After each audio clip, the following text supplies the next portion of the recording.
Imagine a crime scene, so perfect, so meticulously clean, that it feels less like a violent act and more like a magic trick. The victim has vanished, but every single rule of an investigation has been violated, not by chaos, but by an intellect so cold and calculating it leaves no trace. No forced entry, no murder weapon, no body, no motive.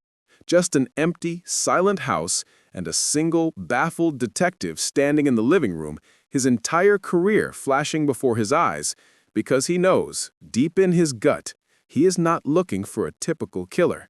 He is looking for a mind that might just be superior to his own. This is the chilling reality that greeted Detective Inspector Mark Ressler on a rain-slicked Tuesday morning in the affluent suburb of Oakwood Vale. The missing person was Arthur Braithwaite, a reclusive and immensely wealthy collector of rare antiquities. His housekeeper, arriving at her usual time, found the door unlocked, the breakfast table set for one, and Arthur simply gone. The first officers on the scene noted the eerie order of the place. It was spotless, sterile, a museum diorama of a life. But Ressler felt the wrongness immediately. It was in the air, a static charge of something staged. His eyes scanned the grand library, the dust-free shelves, the perfectly aligned desk. And then he saw it. A single, out-of-place object resting on the green leather blotter. A vintage chess piece, a white queen placed dead center. It could have been dismissed as part of the decor, a belonging of a cultured man, but Ressler's blood ran cold. Because Arthur Braithwaite was a known checkers champion, but he despised chess. He found it pretentious.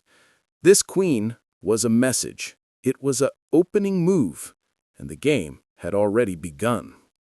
The investigation unfolded with all the standard procedures. Forensics dusted every surface, finding only the housekeeper's and Arthur's prints.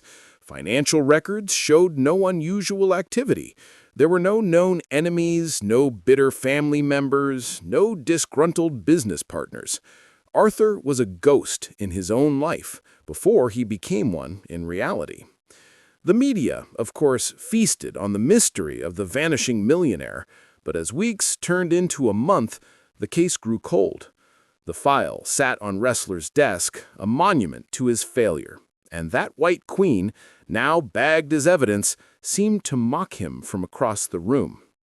It was during a late night, fueled by bad coffee and desperation, that Ressler had a breakthrough.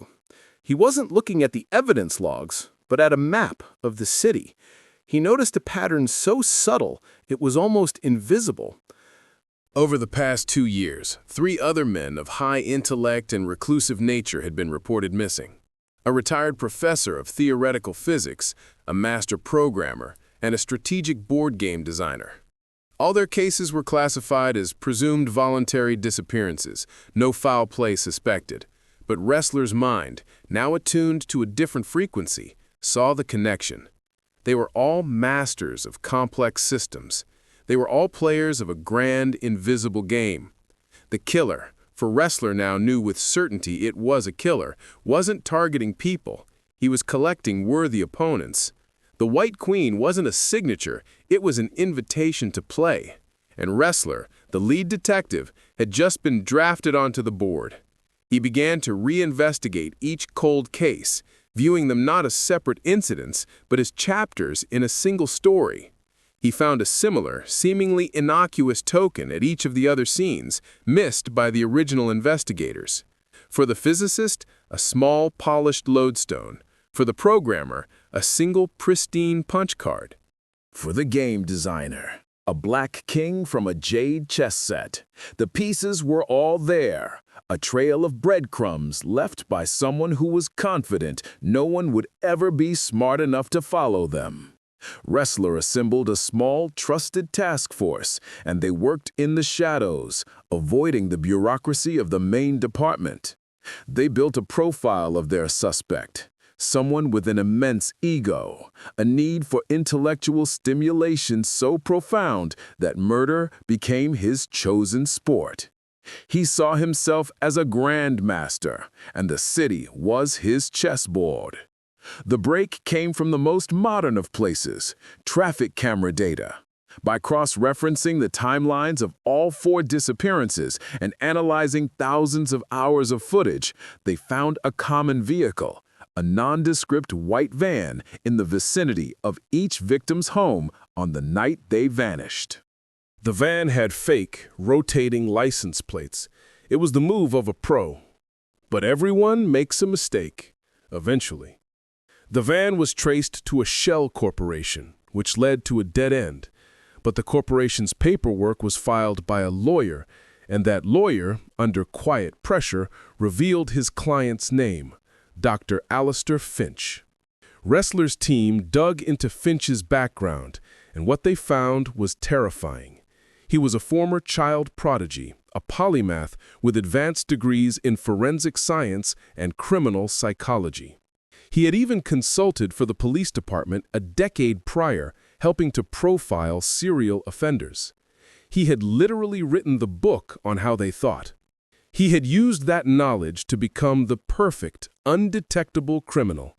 He knew every technique, every database, every psychological pressure point of an investigator. He was, in every sense of the word, smarter than the detectives hunting him. The raid on Finch's country estate was a tense, silent affair, conducted in the pre-dawn gloom. They expected traps, puzzles, a final, deadly gambit. But what they found was Alistair Finch, sitting calmly in his study, a complex chess problem laid out before him. He didn't resist. He simply looked up at Ressler, a faint, condescending smile on his lips, and said, "Detective, I wondered how long it would take you. I was beginning to think I'd overestimated you." In the basement, they found a macabre trophy room. Not body parts, but personal artifacts from the victims and detailed journals chronicling the games he had played with them, and ultimately, with the police. He never revealed the location of the bodies. He never confessed. He had left one final puzzle unsolved, ensuring he retained a fragment of control. A last checkmate from behind bars. The case was closed, but for Mark Ressler, it never truly ended. He had won, but it felt like a loss. He had outworked his opponent, but he had never truly outsmarted him. He was left with the haunting question that still lingers today. What do you think was Alistair Finch's ultimate goal? Was it just the thrill of the game, or was there a deeper, more terrifying philosophy behind his actions? Let me know your theories in the comments below. And tell me where you're watching Criminal Codex from. Drop your city in the comments. I read every single one. The conviction of Alistair Finch brought a measure of justice, but no peace.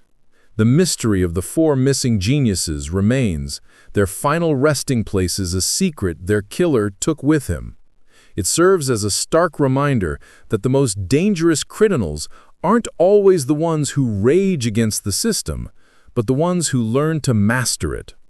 If you enjoyed this story, make sure to like the video, share it with your friends, and subscribe to Criminal Codex for more true crime stories. See you in the next one, where the truth waits to be uncovered.